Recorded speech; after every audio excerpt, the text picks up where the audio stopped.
Vas a empezar a grabar, Diana. Desde ahorita. Adelante. Buenas noches con todos, queridos amigos de Las Letras Espacio Cultural. Les damos la bienvenida en esta noche para compartir con nosotros un evento más.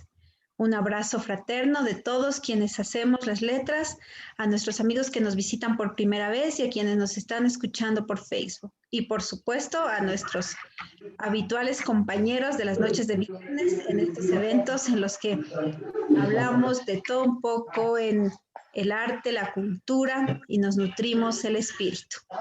Para esta noche tenemos una invitada especial y doy la palabra a Jorge para que la presente.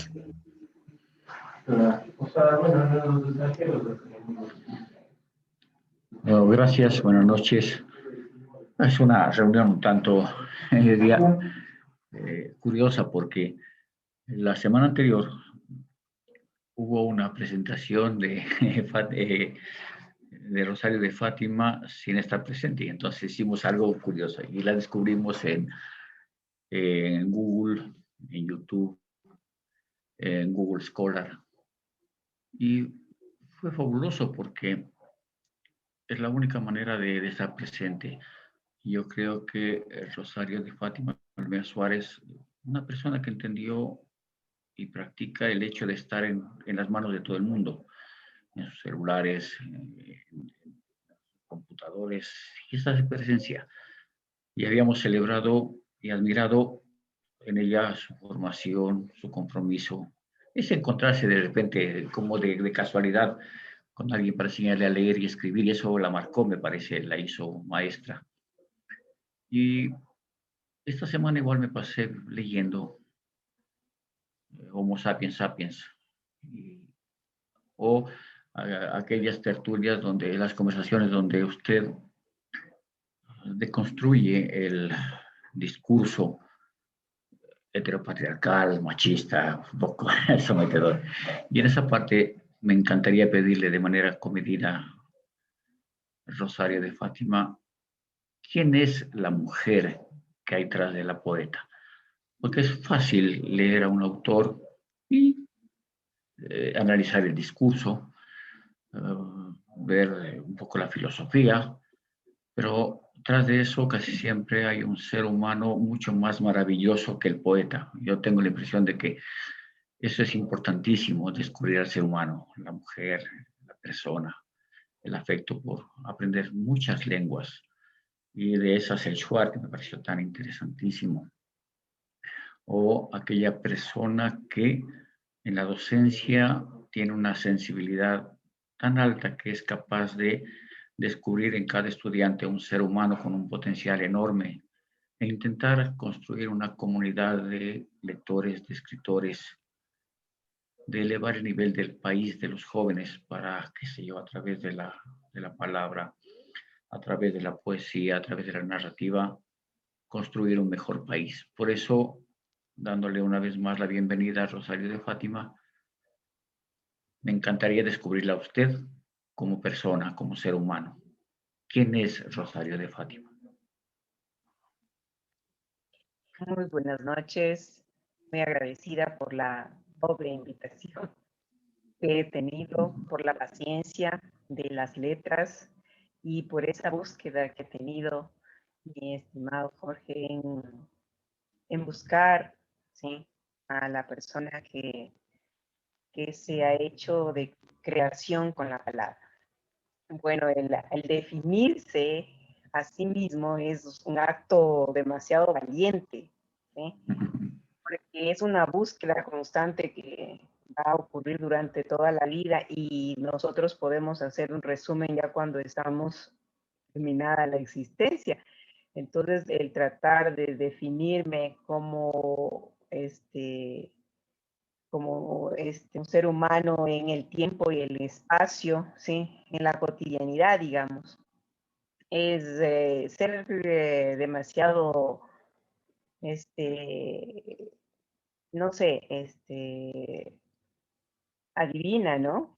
Porque yo puedo hablar desde mi perspectiva de ser humano que paga los impuestos, que tiene que llevar una casa que tiene que solventar ciertas vicisitudes económicas y sociales, que vive en un tiempo, espacio donde debe elegir un candidato, debe tomar decisiones por un, un conglomerado, ¿no? Y dentro de ese conglomerado, entonces yo me siento es una parte de ese mundo.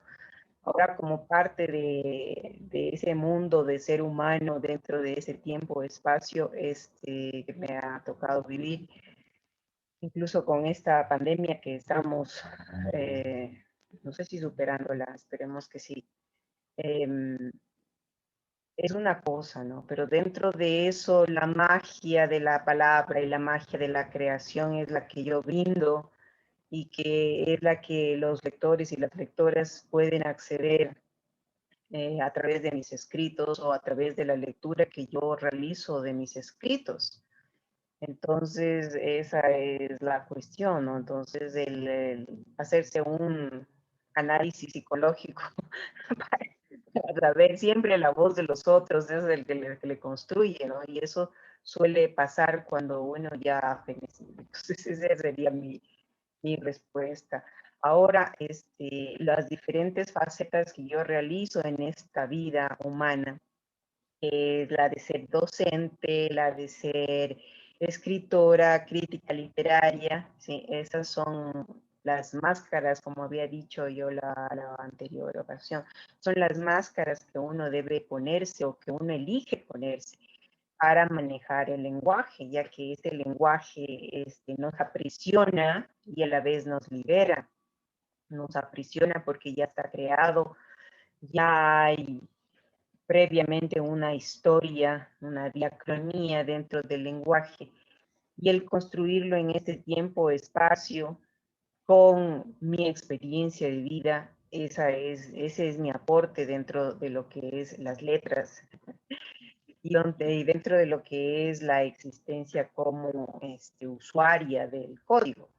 Entonces, ese es lo que yo podría responder.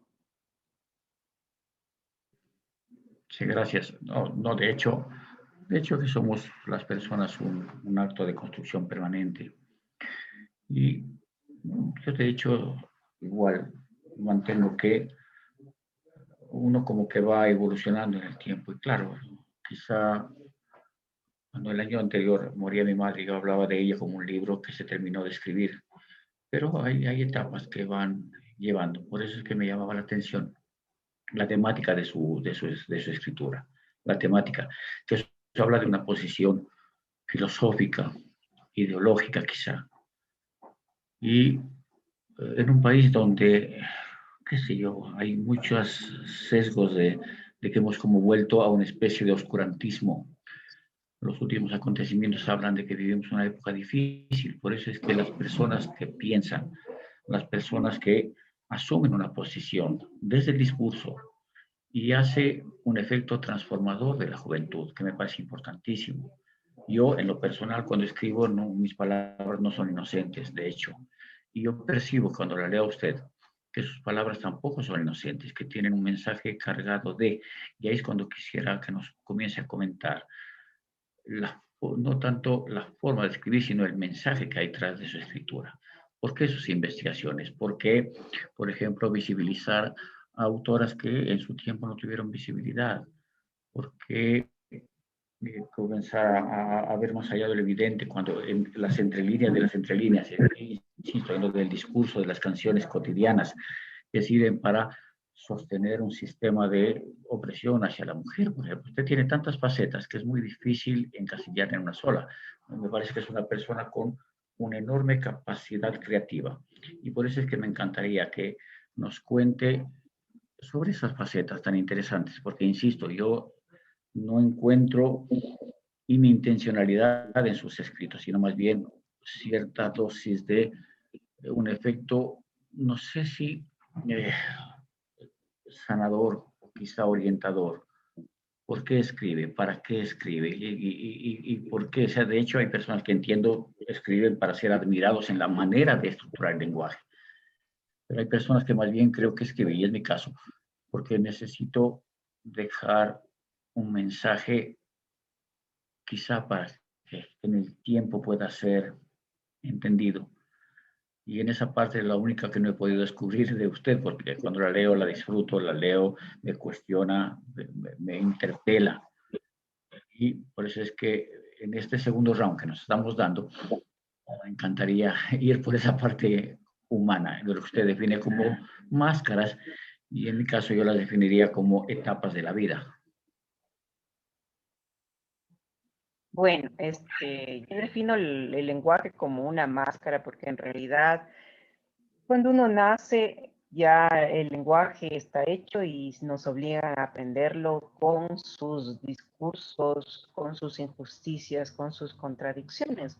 Entonces, ese punto de las contradicciones es el que muchas veces me ha llamado la atención.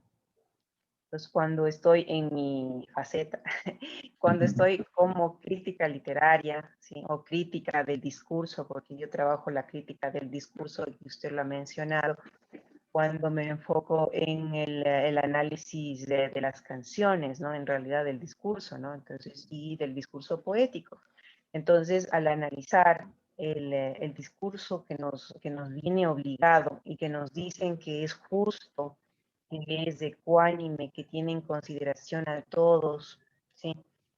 Entonces esas palabras siempre han resonado en mí, porque dentro de la sociedad que se supone se defiende que somos todos diferentes y en eso está la riqueza, hay otro discurso que se defiende en que todos somos iguales, en que tanto hombre como mujer, en este caso de mi estudio, tenemos los mismos derechos, pero en la realidad uno ve que eso no es verdad, que frente a otras situaciones o hay un sesgo diferencial en cuanto al género o hay un sesgo diferencial en cuanto al nivel intelectual.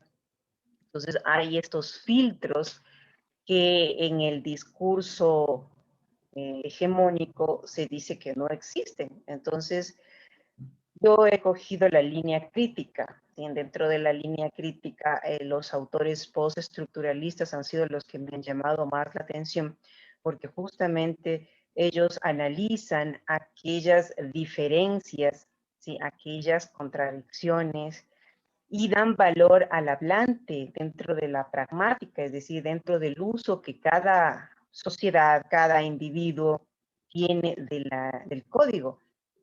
Entonces, estos quiebres que justamente desde el 1960 en Francia inició este desquebrajamiento de la filosofía tradicional que estaba fundamentada en la razón y en que sea una sola verdad y que hay una sola hegemonía de una raza, una sola hegemonía de un género. Entonces, estas disyuntivas que aparecieron en la época se están luchando ahora para que se las lleven no solo al campo literario o al campo del discurso, del análisis crítico del discurso, sino que se lleve a todos los estamentos sociales y reconocer dónde están esas contradicciones, ¿sí? Entonces, esta idea crítica es la que a mí me llevó primero a analizar lo que son los discursos que en la cotidianidad son normales o son en comunes. Entonces, cuando usted lo ha mencionado en uno de mis escritos, analizo las canciones de moda. Entonces, en mi círculo familiar y en mi círculo de amistades, todos cantaban las baladas, todos cantaban las rancheras, o todos cantaban los tangos. Sí, por ejemplo, mi abuelito era un gran cantor de tangos, tenía una excelente voz.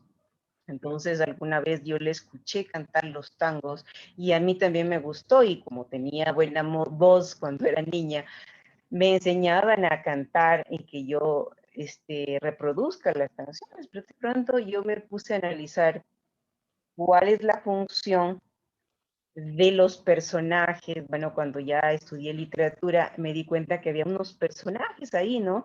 ¿Cuál es la función de esos personajes y por qué se los inscribe de esa determinada manera? ¿Es real como sucede en la vida cotidiana?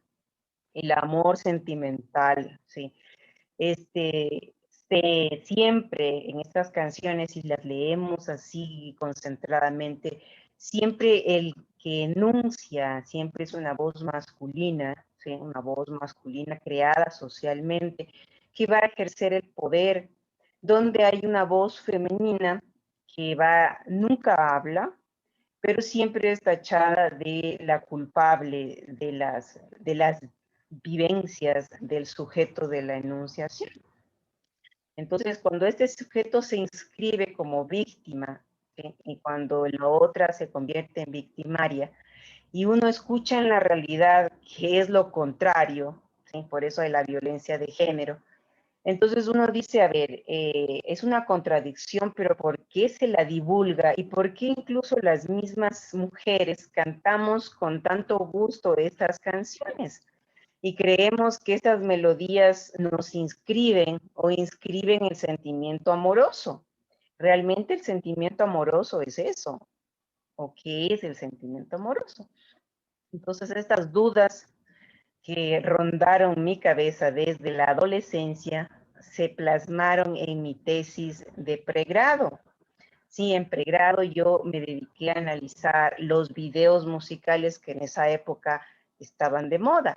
Entonces yo veía cómo la figura femenina era visualmente muy enfocada, y la figura masculina no se enfocaba tanto. Entonces, igual el uso de los ropajes, el uso de la ropa, de él y de ella, sí, la cámara, y porque, bueno, entre mis curiosidades, yo he tenido la afición de la cámara, sí, de la fotografía semiprofesional que yo seguí. Entonces ahí aprendí que el lente, detrás del lente también hay un sujeto que ejerce poder. Entonces, cuando tú miras los videos y te das cuenta cómo se mueve la cámara, ¿sí? Tú dices, no, pues detrás, quien mira no es una mujer, porque si fuera una mujer y todo fuera equitativo, entonces también vería la belleza masculina, ¿no es cierto? Y la belleza femenina, ¿sí? Entonces habría una equidad, pero en realidad lo que se enfoca siempre es solamente unilateral.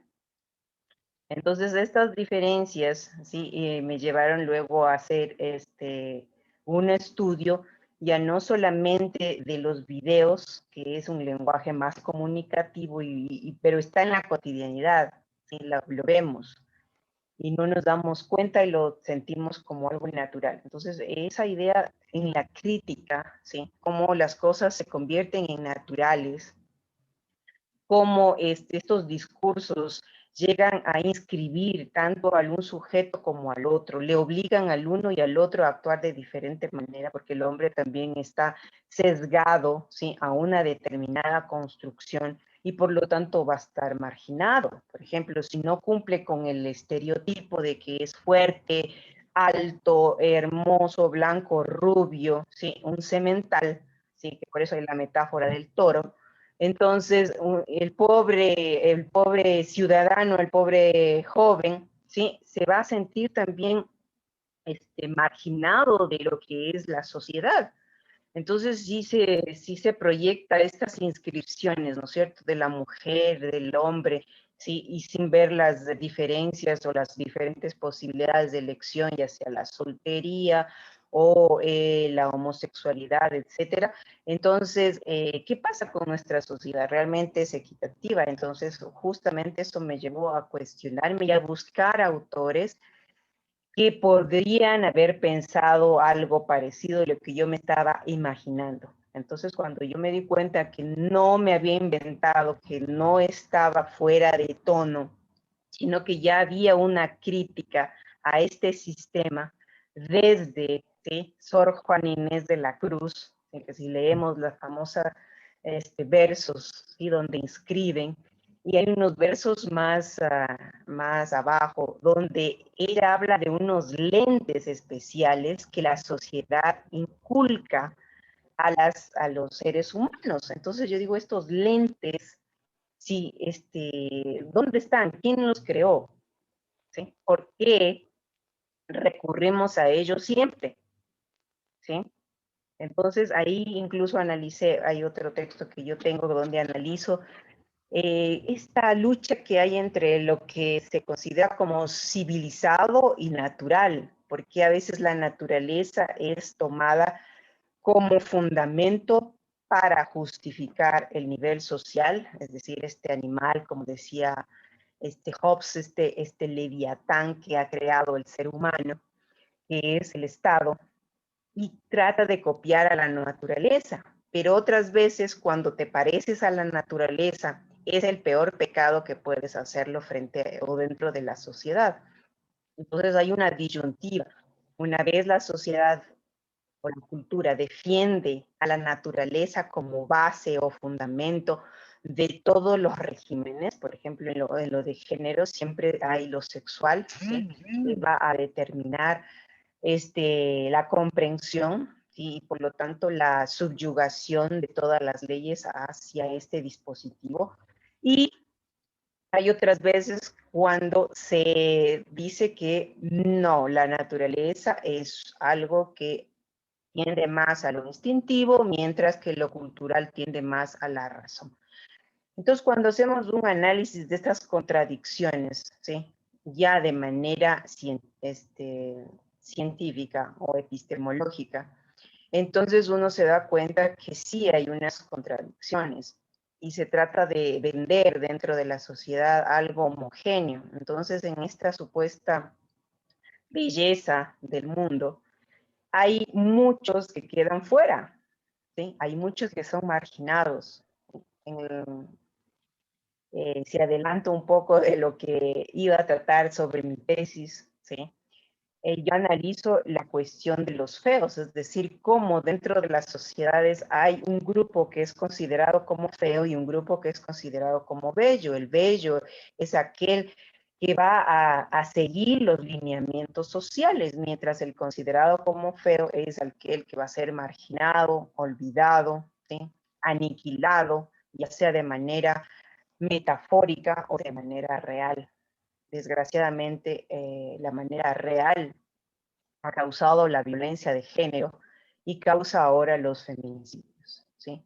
Entonces, el considerar esto fue lo que a mí me llamó mucho la atención.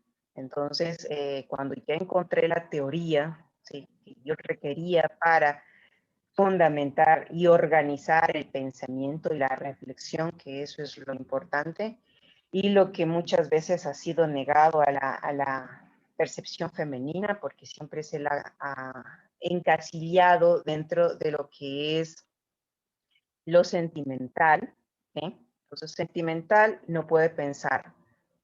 Si es racional, no puede sentir. Entonces, por eso al hombre siempre se le ha tachado que no puede demostrar sus sentimientos. Y eso ha ocasionado muchos conflictos personales, ¿ya? Entonces, en realidad la sociedad es a veces la culpable de muchos de los problemas psicosociales que existen. Entonces, el analizarlo desde el discurso y el concentrarme en la violencia de género, la violencia que tienen sobre las minorías, me proyectó a hacer el trabajo de tesis que luego he terminado. Pero en los trabajos de análisis del discurso me he concentrado en cómo nuestros discursos cotidianos afectan, ¿sí? Y proyectan indirectamente una réplica de lo que es la violencia de género, ¿sí? Entonces, en mi poesía, por ejemplo, yo llevo también esta reflexión, pero ya con un juego del idioma, juego tropológico, ¿sí?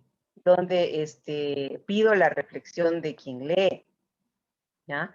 Entonces le presento los mundos, ¿sí? Las situaciones. En realidad trato el humanismo, ¿sí? El humanismo que se nos ha inculcado desde que aprendemos el lenguaje, para reflexionarlo desde ese punto, ¿no? Entonces, sí hay un diálogo entre lo que yo escribo tanto como poesía como crítica literaria y como crítica de análisis del discurso. Sí hay un diálogo. Entonces, simplemente es la construcción textual la que va a diferir, ¿sí? pero sí necesitamos reflexionar sobre nuestras realidades y sobre los discursos que indirectamente heredamos del pasado, los proyectamos en el presente y esperamos que se repitan en las nuevas generaciones. Y eso es lo que ocurre cuando heredamos un lenguaje. Este ya nos viene con ciertas obligaciones, ¿ya? Entonces, el reflexionar sobre eso y el tratar de que el mundo real, ¿sí?, sea reflejado en el lenguaje, y no hablamos de un mundo idealizado, donde realmente lo idealizado está perjudicando a la mayoría. Es lo que necesitamos como buenos lectores, ¿no? Y por eso las letras es un espacio para esa reflexión, ¿no? Entonces, el reflexionar no solamente está en un texto polémico, en una editorial o en un ensayo político, ¿sí? La crítica puede estar en la danza, en lo gastronómico. Recordemos nuestra fanesca, que es, si la analizamos desde el discurso, ¿no?, es este deseo de hibridar, ¿no?, muchas cosas, muchas regiones. Entonces, es justamente eso, el reflexionar desde la palabra, ¿sí? Y no solamente la palabra verbal, sino lo que yo llamo la poesía, ¿no es cierto? Esta poesía que está latente en todos y nos viene como fuerza, como pasión, ¿sí? Interesante, Rosario, la verdad nos dejas con cosas muy profundas. Yo por aquí tenía anotado y para luego te vamos a molestar para que nos compartas esto del discurso del feo y el bello. Sería tan interesante poderlo debatir aquí, porque en estos espacios donde nos encontramos gente diversa podemos llegar también a asumir estos importantes temas, debatirlos sin el afán de tener uno u otro la razón, sino que ponerlos en la palestra, ¿no? Y bueno, tengo algunas preguntas, pero las vamos a dejar para el espacio de nuestros amigos también que tienen para preguntar. ¿Y te parece si continuamos con la poesía como creación? Habíamos mirado el título para este conversatorio contigo. Te cedo la palabra. Claro, habíamos hablado sobre la crítica y también hablábamos sobre la creación poética. Entonces, la crítica un poco la vamos a dejar para el otro programa, donde voy a exponer cómo yo, en cambio, critico la antropología, ¿sí? Pero si esta también va a analizar un poco lo que es la antropología, analizarla no, sino presentarla como una manera de creación propia, ¿no? Entonces, para mí la creación, ¿sí?, es la búsqueda, ¿no es cierto? Una búsqueda que comienza cuando tú sientes ya la conciencia de que estás en un mundo, en un espacio, dentro de un lenguaje, en una sociedad, en una cultura, ¿no? Entonces, esta se va a proyectar en una observación de los fenómenos que te rodean, y esta va a incidir en un sentir, ¿sí?, en crear en un momento, ¿sí?, convertirte en una escucha de esa realidad, ¿no? Alejarte de ese mundo para poderlo observar de otra perspectiva. Entonces, para ello, el definir la poesía es muy importante, ¿no? Entonces, la poesía para mí es una energía que está latente ahí en el universo. Es una energía con la cual te relacionas y va a crear en ti como lector una pasión, ¿sí? Esa pasión la vas a construir de determinada manera para luego proyectarla hacia alguien más que quieres que lo sienta como una experiencia propia. Entonces, para lograr este juego, esta relación con la creación, ¿sí?, hay que considerar que es un trabajo, ¿sí? Ese trabajo, ya sea con la palabra o con diferentes discursos, te va a llevar o te va a exigir que tú tomes una perspectiva, que tomes unos temas, que elijas una voz desde donde hablar, ¿sí? Es situarse en un espacio, ¿no? En un espacio como hablante. Entonces, para hacerlo, debes sentirte como un lector del mundo que te rodea, sin mirarlo, como lo había dicho, desde otra perspectiva. Cuando tú sales de ese mundo que te imponen, puedes verlo desde afuera, no totalmente desde afuera, porque igual usas el lenguaje, pero mirarlo desde otra perspectiva. Entonces yo siempre defiendo esa otra perspectiva que el ser humano debe considerar para crear. Entonces, no hay que creer que la poesía o la creación, si es algo sublime o es algo que debe considerarse como lo rastrero, ¿no? Esta dicotomía que se nos ha inculcado de que la creación es algo excelso, ¿no? Entonces, no debe ser considerada como una herramienta dable de imponerse, ¿sí? Puedes tú expresar ideas negativas con belleza, puedes expresar ideas positivas con otro tipo de lenguaje, ¿sí? Es una relación, entonces el separar el lenguaje y solamente vamos a usar una cromática aura para lo que es positivo y una cromática infernal, oscura, es caer en dicotomías que van a incidir luego en esta división injusta que muchas veces cae en el racismo, por ejemplo, ¿no? Entonces hay personas que sufren, si no están, como había dicho hace un rato, sufren psicológicamente porque no entran dentro de los cánones, ¿sí? Entonces, el crear en realidad es escuchar, ¿sí?, a la poesía, tener una relación con esta vitalidad, con esta pasión, con este afecto que es la poesía, ¿no? Entonces, si no hay esta relación, porque no todos van a proyectar este deseo, pero lo tienen potencialmente. Todos los seres humanos tenemos esta relación con la poesía. ¿Sí? Entonces, pero no todos los plasmamos, está latente en muchos y lo pueden plasmar de diferente manera, ya sea conversando, leyendo de otra manera la realidad, ¿sí? No siempre se va a plasmar en la escritura, entonces no podemos marginar a alguien porque no escribe, simplemente tiene otras maneras de reflejarlo, ¿no es cierto? Entonces, como lo había dicho, la poesía es una pasión, es una vida, un afecto que va a golpearle al creador. Y cuando siente esta relación, esta sinergia, entonces va a considerarse como creador, ¿sí? Entonces, igual el creer que esta creación solamente es propia de la mujer o es propia del hombre o está determinada por una sexualización, es algo que en las sociedades dicotómicas, ¿sí?, se va a defender. ¿Sí? Entonces, siglos anteriores se creía que la poesía solamente podía ser creada por hombres y que las mujeres solamente podían expresar sus sentimientos, sus emociones, siempre referentes a un estado anímico dependiente de un amor, ¿sí? O un deceso de algún pariente. Entonces, este encasillamiento que se le dio en siglos anteriores a la creación, ¿sí?, estaba ligada con la sexualización.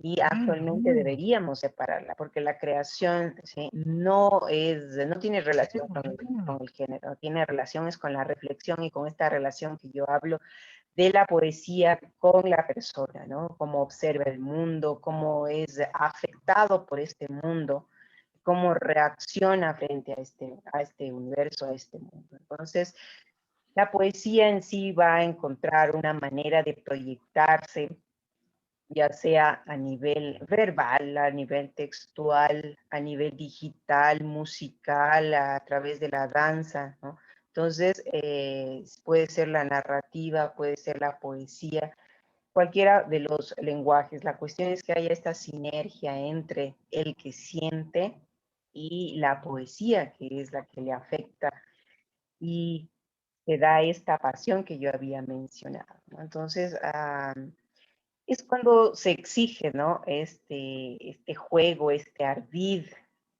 entre el uso de la palabra o el uso del lenguaje que se escoja, el código que se escoja para reflejar o a tener algo que decir, ¿no?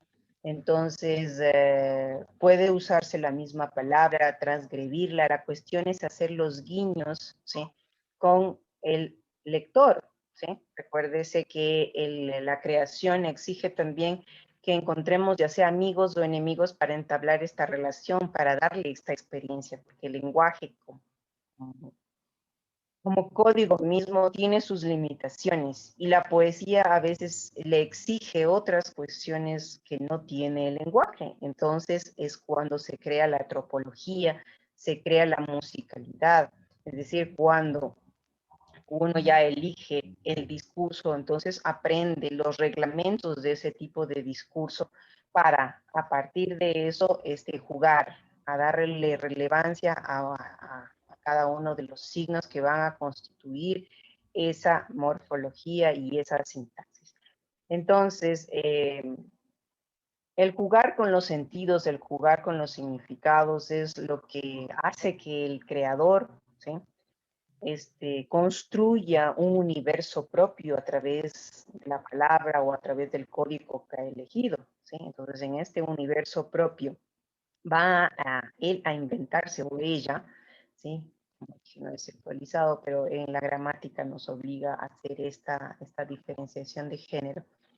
El crear este mundo donde existen unos lenguajes misteriosos, es decir, unas estructuras que se van a convertir en algo misterioso, que va a ser descubierto por el lector o la lectora. Entonces, ese es el juego que se entabla entre el creador y el lector, pero con fundamento de lo que quiere expresar, ¿sí?, de lo que es su relación con la poesía. Entonces, el crear estos mundos de misterio con sus propias reglas le va a exigir, por ejemplo, si se coge la lírica, va a exigir que se tome la tropología, la simbología, es el lenguaje literario que se denomina, ¿sí? Entonces, por ejemplo, el empleo de las metáforas, el empleo de la sinécdotas, que es de las metonimias, de la ironía, ¿sí?, van a hacer que ese universo tenga sus propias claves. Entonces, aquí es cuando yo digo, esta libertad supuesta de la creación, ¿sí?, va a encasillarse en el lenguaje, en el código que tiene sus limitaciones y sus exigencias, ¿sí?, que le van a obligar a usar determinadas cosas que ya existieron y que se nos imponen. Entonces, como sabemos, la palabra comunica, tiene sus propios actos de habla, y dentro de la poesía va a existir una intención de crear. Y para esta intención nosotros vamos a coger, por ejemplo, un punto de vista, un lugar de enunciación, vamos a escoger una persona, ¿sí?, y una actitud positiva o negativa hacia lo que estamos expresando, ¿sí? Y también coger un nosotros o un yo, ¿sí?, o un tú, que son las personas gramaticales que podemos emplear dentro de la poesía.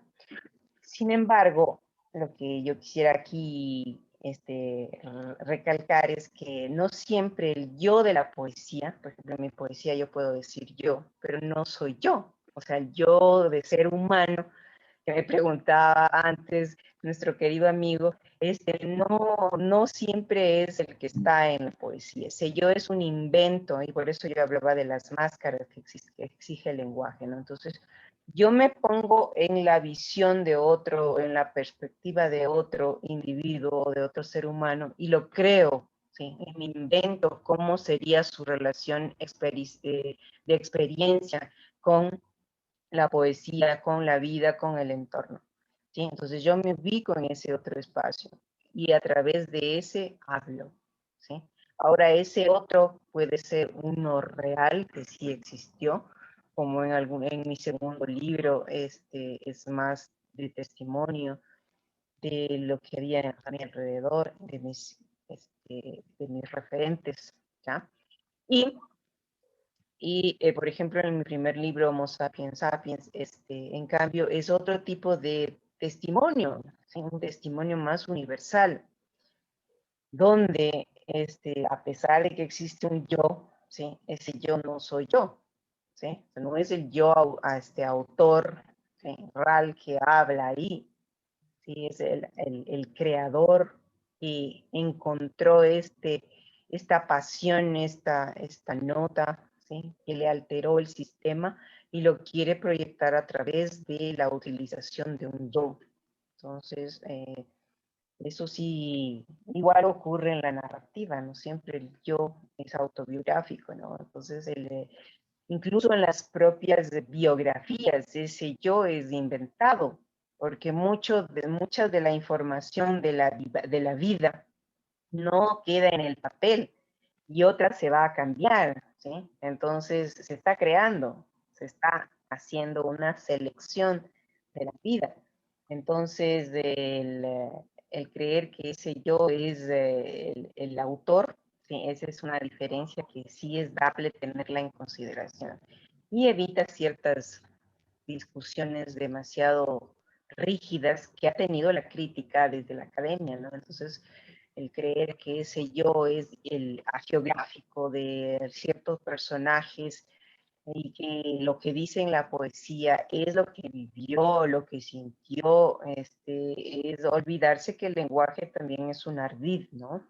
Y que dentro de la poesía, ya sea de manera narrativa, o de la poesía de manera artística o de manera lírica, va a tener, ¿sí?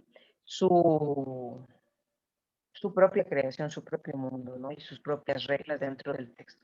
Esas reglas son las que a mí me llamaron la atención cuando estoy en la lectura, en mi faceta de lectora, ¿sí? De lo que es el análisis literario, el análisis de la poética. Entonces, el reconocer esta antropología que se nos ha impuesto como algo digno de perseverar, de ser eternizado, es lo que también me lleva a discutir si realmente a nivel literario también no existe un tipo de hegemonía que nos obliga a pensar de determinada manera y a la vez ser injustos con las realidades que existen. Entonces, el crear esta voz, ¿sí? El descubrir esta voz y a la vez crear esta voz me lleva a reconocer que también ahí hay un discurso que se filtra, ¿no? Entonces, justamente como he elegido la poesía, en especial el poema, que es una estructura ya hecha, donde te exigen ciertos lineamientos, ¿no? Como ejemplo, debe estar en verso, debe tener cierta rima interior, ¿sí? Entonces, como que ya es un coartar las libertades, que sería la relación con la poesía, ¿no? Por eso ahí justamente mi trabajo se divide en estas dos formas de escribir, ¿no? La escritura poética y la escritura de crítica literaria que he elegido en este tiempo-espacio de mi existencia. Muchas gracias, Rosario. Es muy cautivador tu relato y tu manera de explicarlo también es muy admirable. En esta parte vamos a dar paso a preguntas de los asistentes que estamos aquí en Zoom. Si es que nos están viendo vía Facebook Live, también nos pueden escribir un comentario y se lo hacemos saber a Rosario. ¿Alguien tiene alguna inquietud, algo que aportar?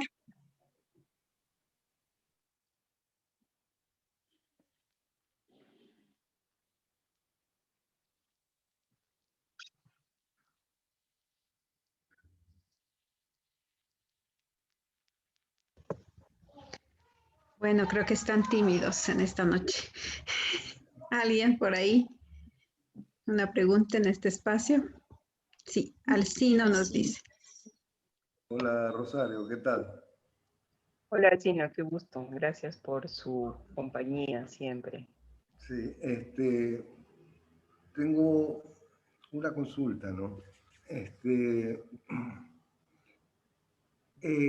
poema está ahí, está en absolutamente todo, y el escritor se transforma entonces en el yo que escucha únicamente a lo que ya está dado y lo transcribe, o el poema es la reflexión del yo, del creador en ese instante. Bien, yo hablaba de la poesía primero, ¿no? La poesía es esa energía que va a mover las conciencias hacia una reacción frente a lo que observa, frente a o reflexiona sobre la realidad. ¿ya? El poema es algo, es un formato, ¿ya? El formato del poema que uno escoja, si es verso libre, si es narrativo, si es un soneto, ese es el poema. Dentro del poema, ¿sí? Yo puedo escoger un yo, ¿ya? Pero este yo también está dentro de la poesía, ¿ya? Porque la poesía, digamos, es esa energía, como le había dicho, es energía amplia. Y yo he elegido, como por usted como poeta, también elige el formato de lírica, ¿sí?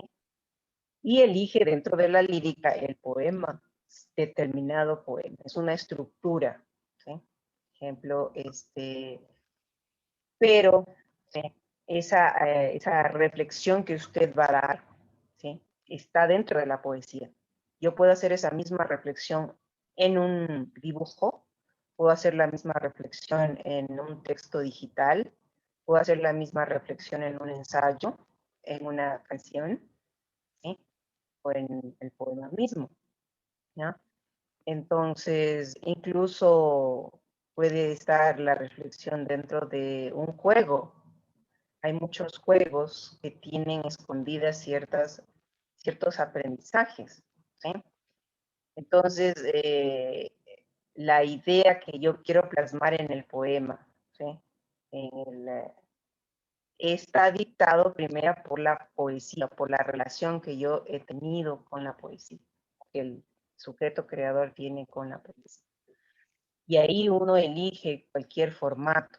Entonces, el ánimo que uno tiene y el descubrimiento que hace sobre el determinado formato y el cómo puede darle la vuelta, variarlo, romper sus propias leyes, ¿sí? Y que eso produzca una reacción en un lector o lectora en determinado tiempo, porque no puede ser sincrónico, puede ser en el futuro, ¿sí? Casi siempre ocurre, ¿no? Que cuando nos leen no se ha educado la manera de leer con estas nuevas rupturas. Entonces, por eso se denomina rupturas y también trabajar desde la diáspora. Entonces, se consigue que el texto sea comprendido, o sea, que tenga la misma comprensión y luego validación dentro del espíritu del lector, es decir, que consiga entablar la relación con la poesía, ¿ya? Puede ser a través del poema, puede ser a través de cualquier otro tipo de texto. Entonces, la combinación de las palabras, en este caso, que usted la realiza, es lo que se va a convertir en el sentido único, ¿sí? Entonces, cada persona va a combinar de determinada manera. Esta combinación, esa es la búsqueda que luego uno entabla con el lenguaje, ¿sí? Con la sintaxis. Es decir, esta combinación me causa tensión, pero ¿será que esta tensión la puedo expresar para que otra persona sienta la misma reacción? Entonces, ese es en sí luego lo que se denomina arte, ¿no? Y recordemos que la crítica y lo canónico siempre va a determinar ciertos gustos. También hay un discurso ahí inserto que va a tener su hegemonía. Entonces, porque nos obligan a leer de determinada manera, nos enseñan desde pequeños a leer ya el mundo, ¿sí? Con determinadas herramientas. Entonces, cuando uno crece, poco a poco va construyendo estas rupturas. Puede ser rupturas o puede continuar con aceptar lo que el sistema le da o lo canónico. Entonces, por ejemplo, Aurora Estrada Yeyala ya leyó su mundo y escribió en la época modernista y después poco a poco fue creando sus propias rupturas. Entonces, esas rupturas solo las descubrimos ahora, ¿sí? Nadie le escuchó en su tiempo. Entonces, pero hay esas rupturas. Entonces, el descubrir esas rupturas es reconocer la poesía dentro del poema. ¿Sí? Entonces ahora podemos saber que esas rupturas existieron a nivel de voz, a nivel gráfico, por ejemplo, ¿sí? El deseo de la voz poética de transformar ciertas palabras, ¿sí? De manera gráfica. Esa es su elección, esta elección fue única. El hablar de determinada postura, el discutir, por ejemplo, la posición femenina que ya estaba dada en la manera de poetizar que se exigía en el modernismo, y el decidir transgredir esa manera para dar pie a una propia voz construida desde un yo que discutía lo canónico, ¿sí? Eso es lo que ahora se le reconoce, y se reconoce a varias autoras de la época que hicieron lo mismo, es decir, discutieron su sistema simbólico, ¿ya? Entonces, discutir el sistema simbólico, que es lo que algunos creadores realizan, algunos críticos realizan, unas veces los acallan, otras veces no los apoyan, existen de manera, y otras veces se aboga por un statu quo. Entonces, es justamente esta la lucha, las luchas de poder dentro de los sistemas y de los discursos, ¿no? Van a ocasionar este tipo de violencia intelectual en realidad, ¿no? Entonces, eso es lo que nos lleva a la creación, ¿no? A crear para demostrar que hay una hegemonía y que se tiene el derecho de irrumpir o proyectar una ruptura, ¿no? Entonces, en ciertas épocas sí se permite, otras épocas se ha llegado a la muerte, ¿sí? Y al exterminio. Muchas gracias, Rosario. La respuesta. ¿Alguien más por acá tiene una inquietud? Bueno, vamos a darle paso. Querido Jorge, si nos dices alguna otra referencia de nuestra invitada en esta noche para continuar con la segunda parte de esta ponencia. Creo que voy a repetir un pensamiento que le había dicho cuando tuvimos el gusto de escucharle a nuestra amiga Lu Mestanza. En 20 años de trabajo, yo nunca tuve un alumno que tenga cédula 04. Los chicos que no son del Carchi, a lo mejor no me entiendan, lo que dice es que los jóvenes de mi provincia, de la provincia del Carchi, como que tienen que descubrir algunos referentes. Para entrar a mi carrera se necesitan algunas lenguas, un gusto por el estudio, y entonces la luz con su francés, entiendo algún montón de idiomas más, y Rosario de Fátima, que también tiene un currículum impresionante, como referentes.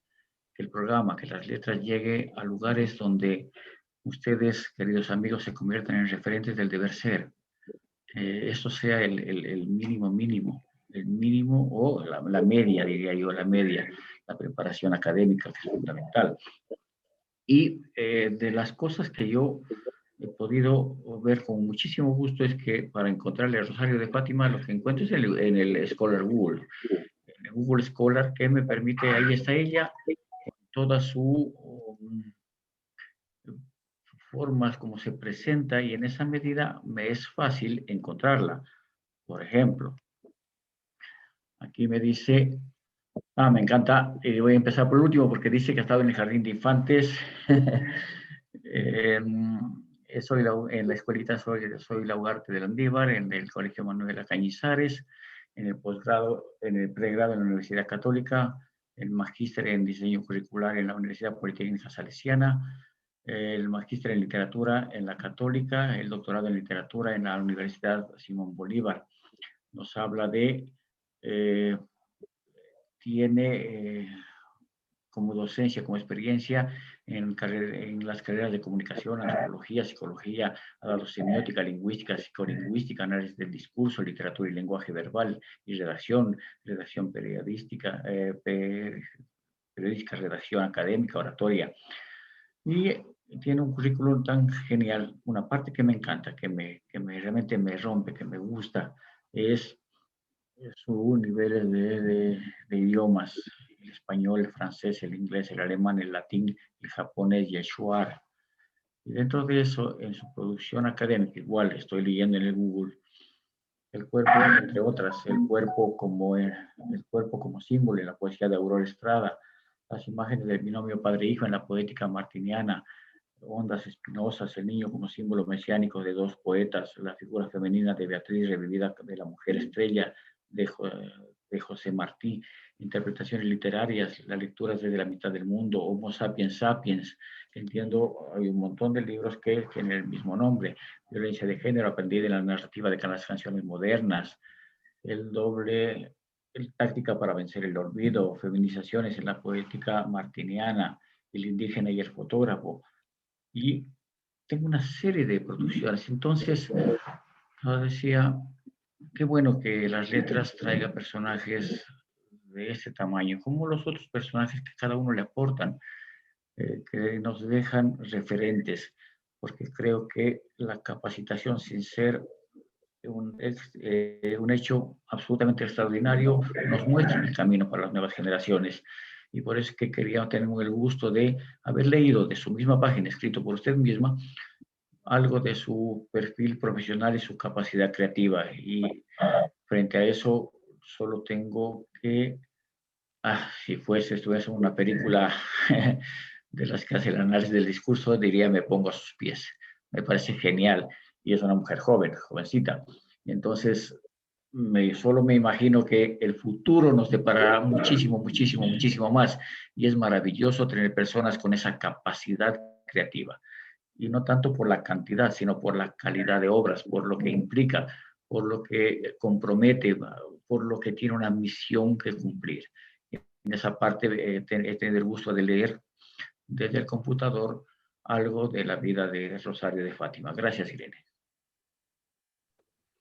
Sí, de verdad, estamos sí, seguros de que este tiempo que nos está regalando Rosario sirve para ampliar el horizonte de todos nuestros amigos que nos escuchan, que se unen y también de romper un poco estas estructuras. Esperamos lograr el fin que nos hemos propuesto. Rosario, la palabra para la parte final de su ponencia. Sí, bueno, yo quiero agradecer bastante al Sino, gracias por estar aquí. Nosotros tenemos otros programas también, sería bueno que también inviten al Sino a leer su poesía y hablarnos de lo que Lo es la acabamos de comprometer con las letras y de aquí no lo vamos a dejar hasta tenerlo acá en nuestro auditorio.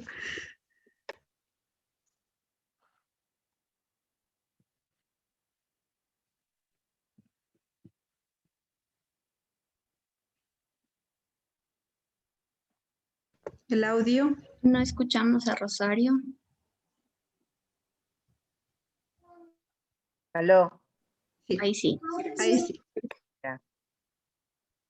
Entonces, lo que dije para el Sino, sí me escucharon, ¿no es cierto? Ya. Digo que desgraciadamente los títulos ahora ya no se validan mucho, desgraciadamente. Y esa es una pena, ¿sí?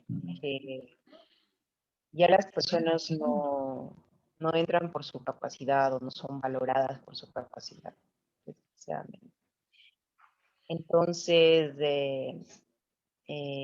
también quería invitar a las personas que hacen poesía o que tratan de realizar la poesía, que lo dejen en la web, porque es la manera como se puede compartir la visión. ¿Sí? Tenemos el gusto, bueno, es un arma de doble filo también, ¿no?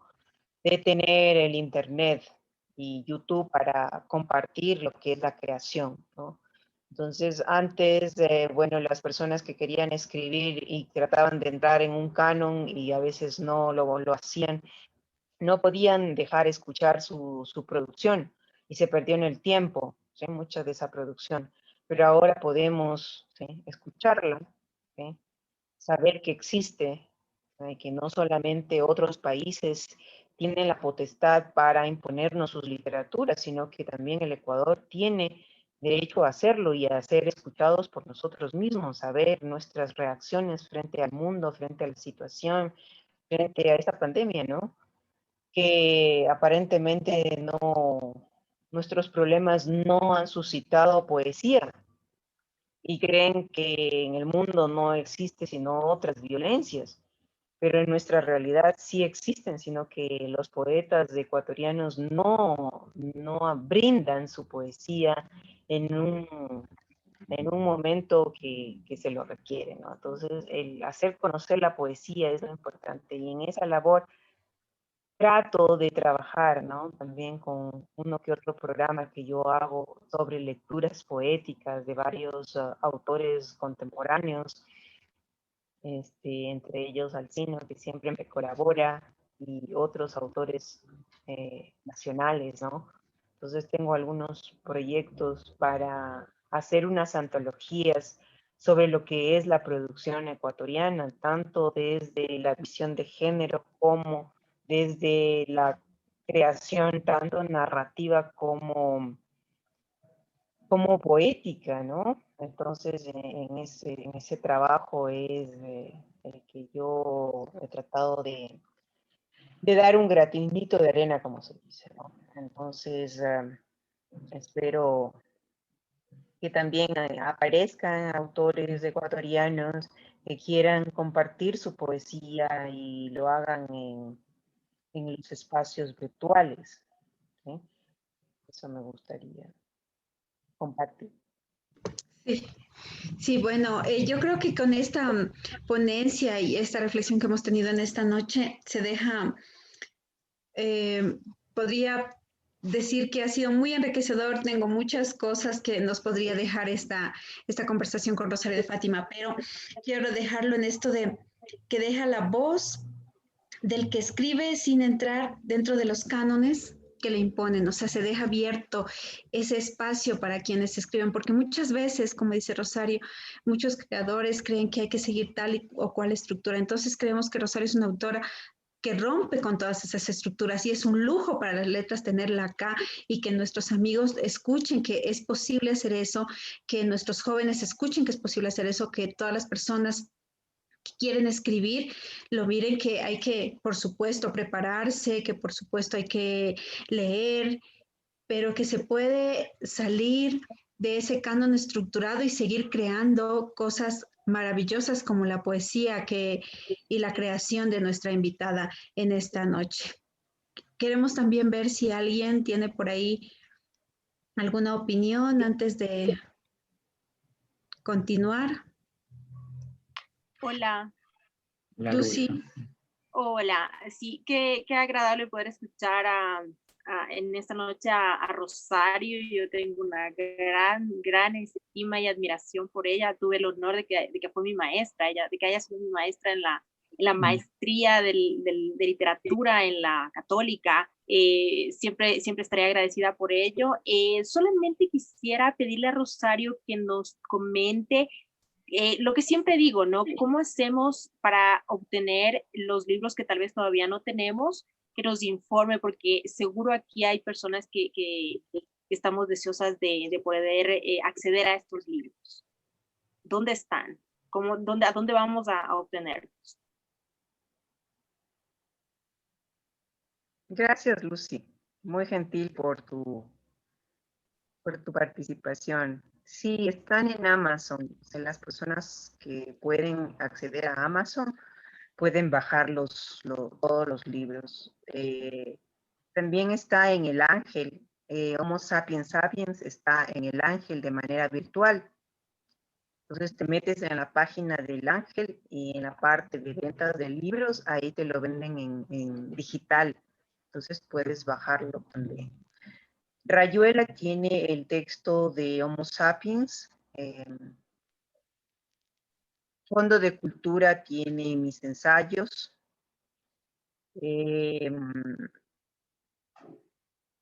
Y con Irene vamos a hacer el trato de dejar alguno que otro libro ahí para las personas que gusten. Y algunas partes de mis libros están gratis en el internet. Entonces se meten en mi hoja de Academy y pueden bajar mucho de la obra mía. Y también está la obra de Aurora Estrada y Ayala. ¿sí? Está toda su poesía en PDF y yo les comparto para que se acerquen a esta autora que fue pionera de la voz femenina, la voz erótica, la voz social, principios del siglo pasado, y que ha hecho historia y que me ha encantado su voz y que justamente trabajo continuamente para releerla, que es lo importante de nuestra historia literaria, el releerla, ¿no? A nuestros escritores, ¿no? Que necesitan, ¿sí? Ser leídos para que tú te des un panorama de lo que es la creación, lo que ha sido, ¿sí? Y los sentires que hubo en el siglo pasado y que son constantes muchas veces en nuestro siglo, ¿no? El dolor, por ejemplo, el sentir este desgarro por lo social, ¿sí? Es lo que a mí he admirado en esta autora y en otras autoras, ¿sí? Por ejemplo, Corina Parral de Velasco Ibarra, la faceta de Aurelio Espinosa Polit como poeta, ¿sí? Entonces, todas estas voces que en el canon que nos han enseñado en el currículum escolar no constan, pero están ahí, existen, ¿sí? Entonces, hay muchos escritores que deben ser leídos, incluso en las mismas provincias donde han nacido. Y también compartir, por ejemplo, si de Tulcán hay una gama de escritores, el compartirlos con todos, ¿sí? Volver a leer nuestra historia, ver que de esa historia, sí, también fue de ruptura y merece considerársela. Perfecto. Muchas gracias. Muchas gracias, Rosario. ¿Alguien más? ¿Otra opinión antes de despedirnos? ¿Alguna pregunta? Aprovechamos a nuestra autora. Santiago Rubio está alzando la mano.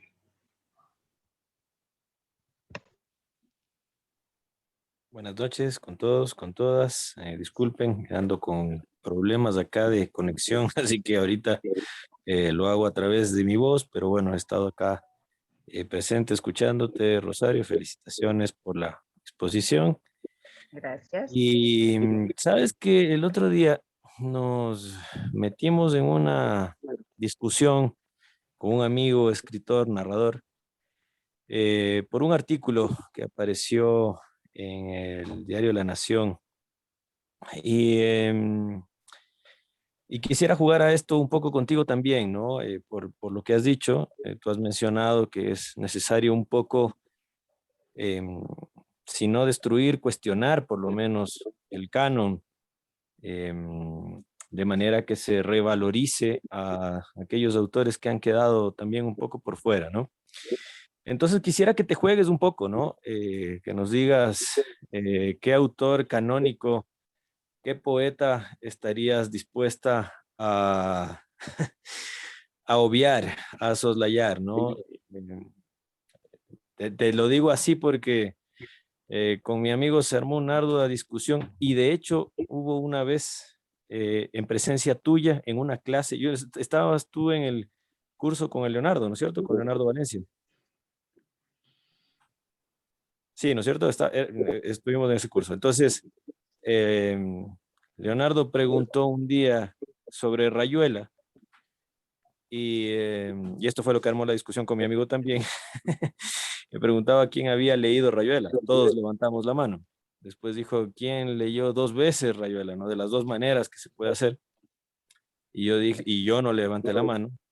Y dije que a mí Rayuela en realidad me parecía la obra de un genio, pero que no me emocionaba. Y lo mantengo, y ahorita puedo horrorizar incluso a la gente que está escuchando.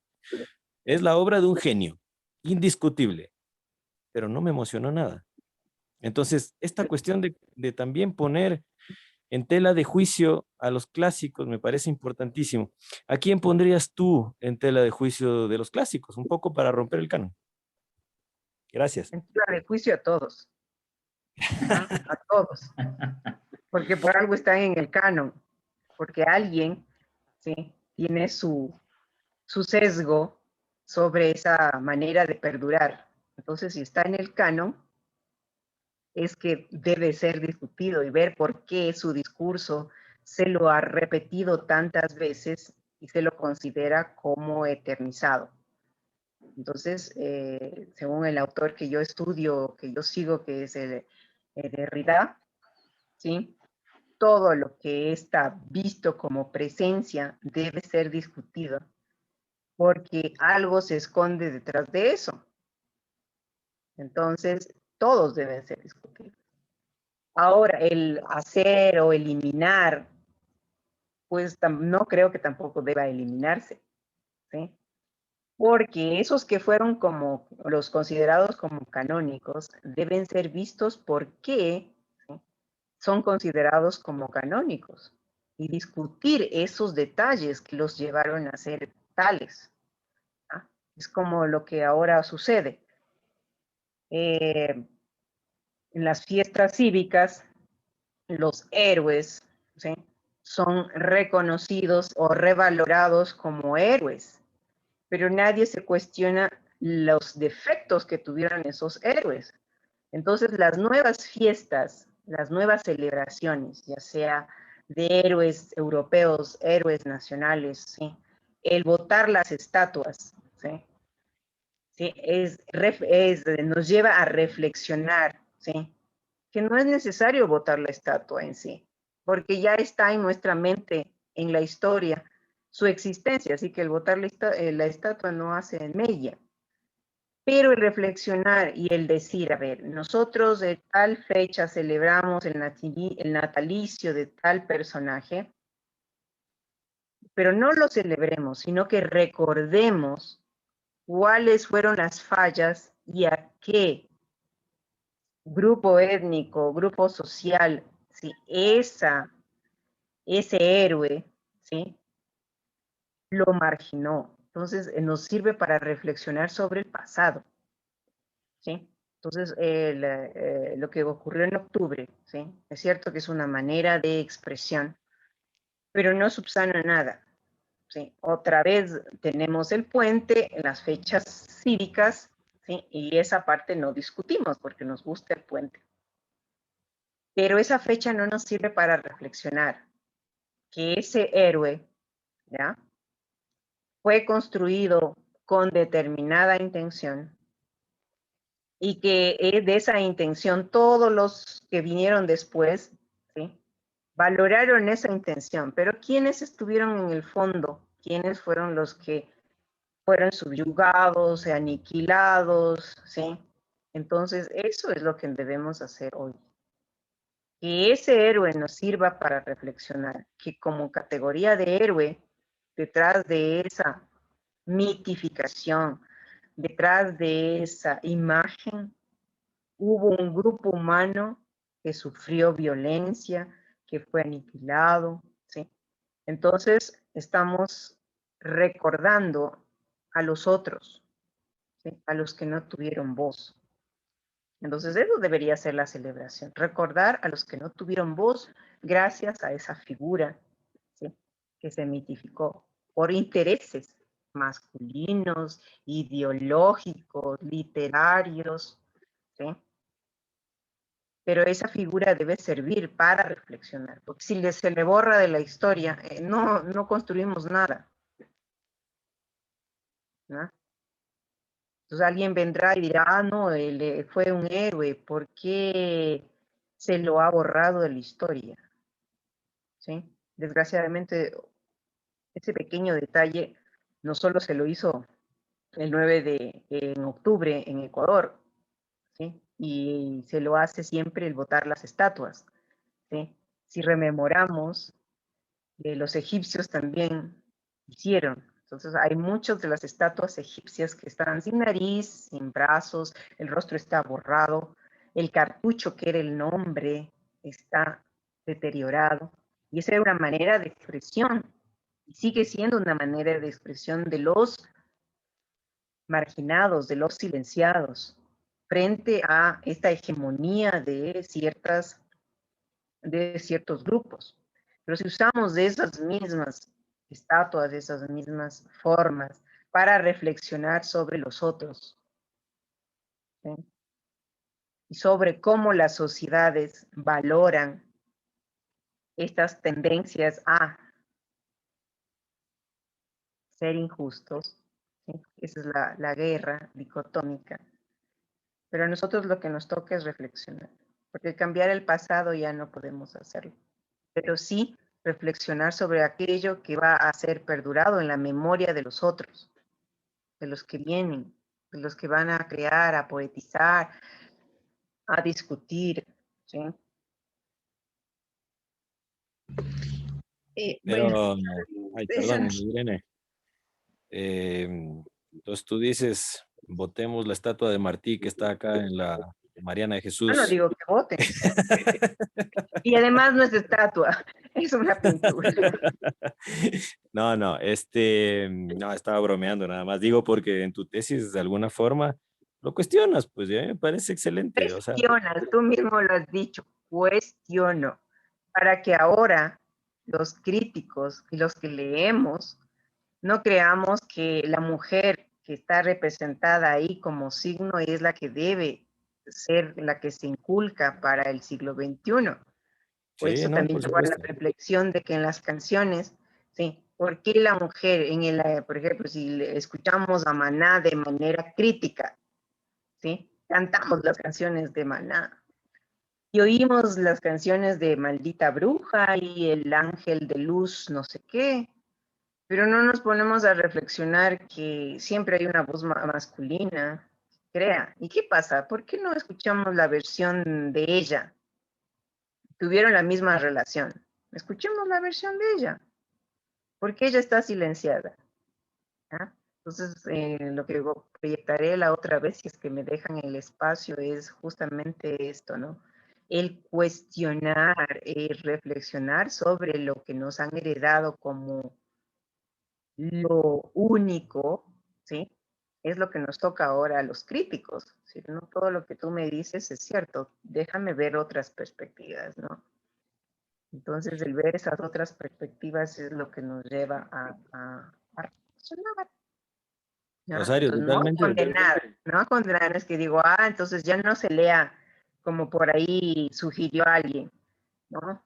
Que ya no se lea a Martí, no. Le hace bien a Martí, ¿sí?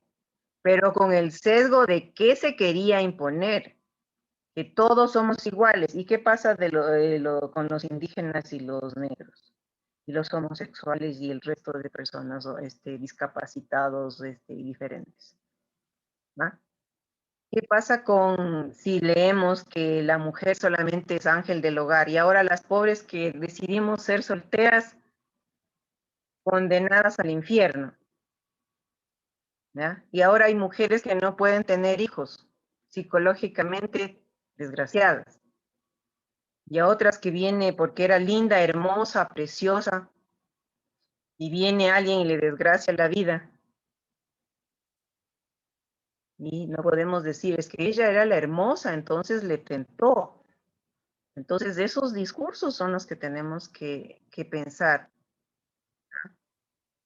Que por qué están tanto en las canciones que irónicamente las canciones y la obra de Martín, el mismo discurso se repite. Igual fui a la época provenzal y está el mismo discurso, es decir, la mujer hace esto, el hombre este otro. Eso es lo rígido. Y si no cumples, no eres de parte de una sociedad. ¿Ya? Entonces, justamente el reflexionar sobre estas estatuas, ¿sí?, nos lleva a ver por qué actuamos de determinada manera y por qué nuestro lenguaje mismo nos obliga a esas injusticias. ¿Sí? Antes de irme quería leer unos poemas. No sé si hay. No dice alguien por ahí. claro, Rosario. Es por ahí Claro que algún sí. guagua que somos mamás queriendo hacer cultura con guaguas, con críos Claro. ahí. Pero se hace, se hace. Bueno, entonces hay un autor que se llama Paul Celan. Si quisiera leer una partecita pequeñita, debido al tiempo también. Y una partecita chiquita también de un pequeño poema de Víctor Hugo, ¿no? Para alguien que admiraba cierta faceta mía, espero que le agrade, ¿ya? Todesvogel. Es warsen milder Führer, wir trinken sie Abend, wir trinken sie Mittag und Morgen, wir trinken sie Nacht. Wir trinken und trinken, wie ein Schaufel ein Graf in den Lüften, da lacht man nicht an.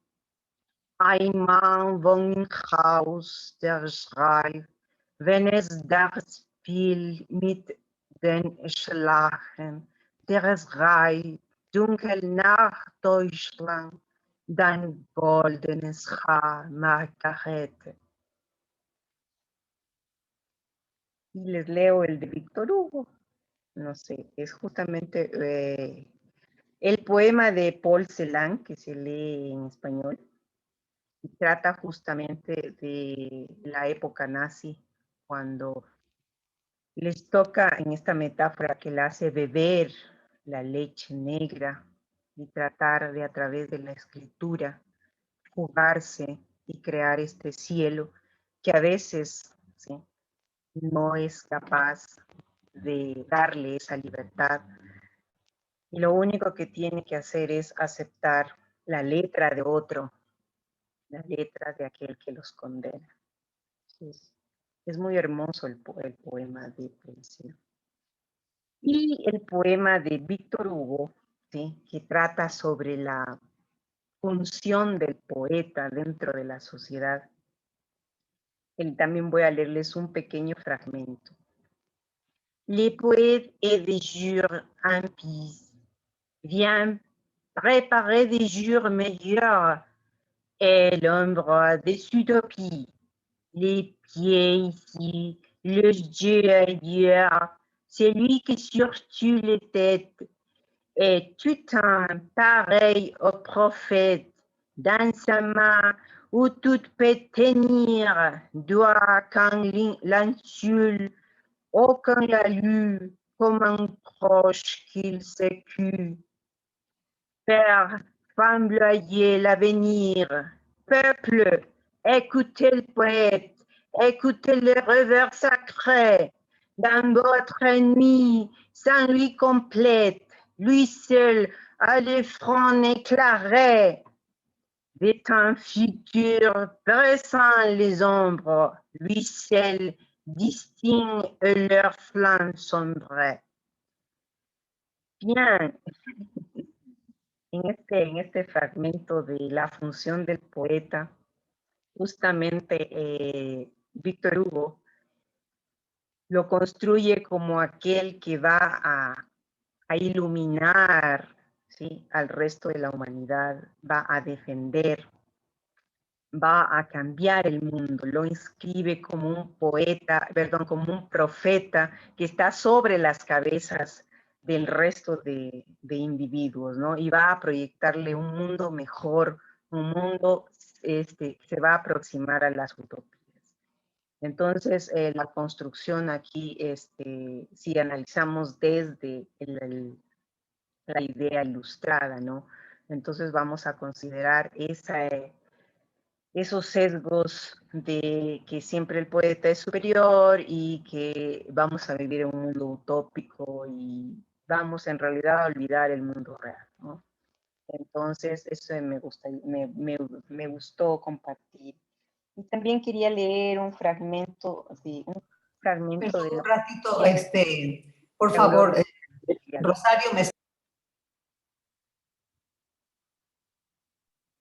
Parece que alguien pide la palabra, quería hablar con Rosario. Creo que era Talía. Sí, Talía, adelante, ¿nos escucha? Talía, gracias por estar.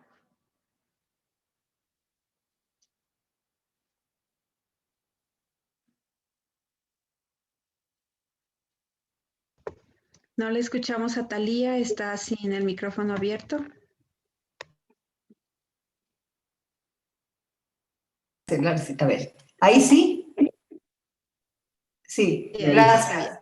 Gracias. Yo quería, por favor, que traduzcas los poemas, porque en realidad no sabemos alemán y bueno, pues tú puedes tener una hermosa pronunciación, pero la verdad es que nos dejas en el aire.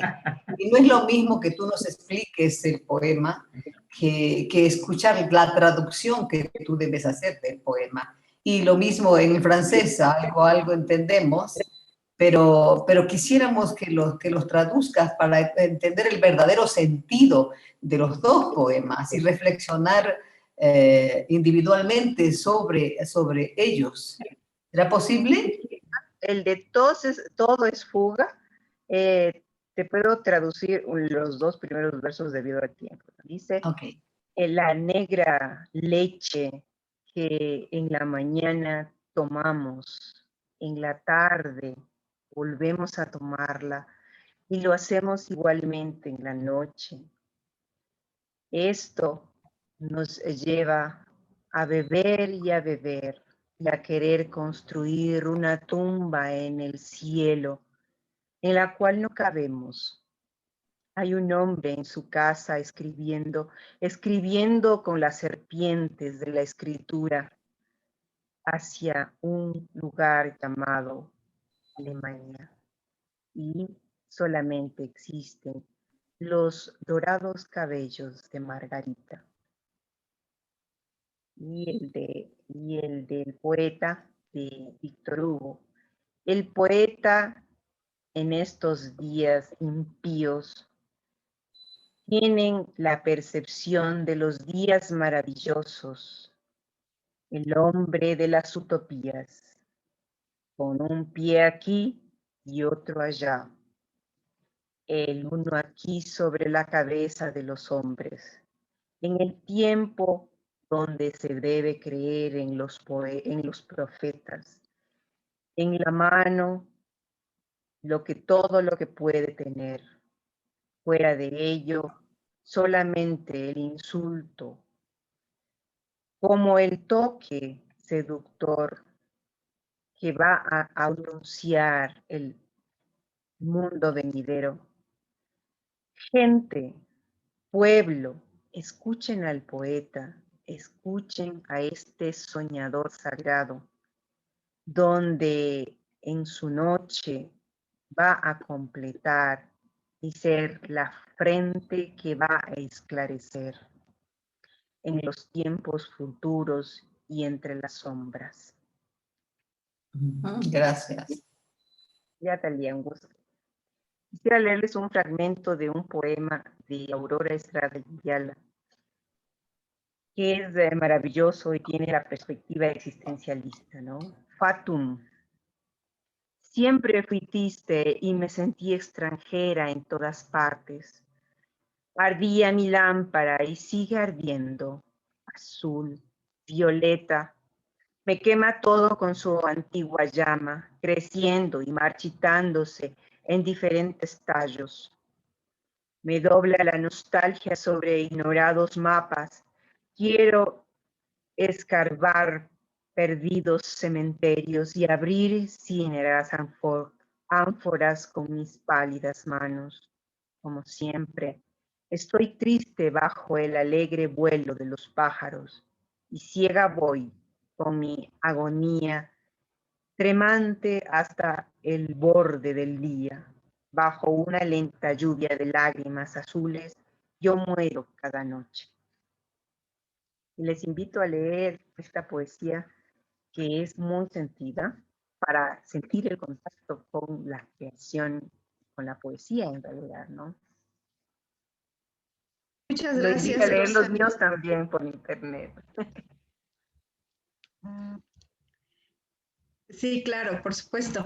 Nos ha dejado con un montón de tareas aquí para leer, nos ha incentivado a aprender, para poner en tela de discusión. Realmente ha sido una noche enriquecedora. Vamos a terminar pues este conversatorio, pero queremos invitarles para el mes de julio, sí, de este mes. Tenemos ya a nuestro invitado, el maestro Galo Duque, pintor, más conocido por su seudónimo Lacraxo, que nos va a hablar sobre el arte para niños y para jóvenes en este tiempo de pandemia. Les invitamos a todos para que nos acompañen. Ya estaremos comunicándoles la fecha y, por supuesto, siempre estén atentos a nuestras redes sociales y a nuestros eventos.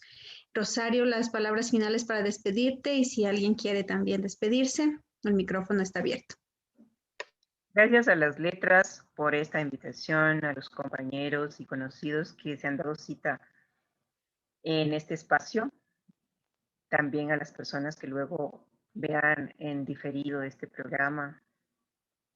Espero sus comentarios y ojalá esa creatividad construya nuestra querida historia literaria ecuatoriana. Muchas gracias. Confiamos que sí, que la semilla está dada y dará fruto.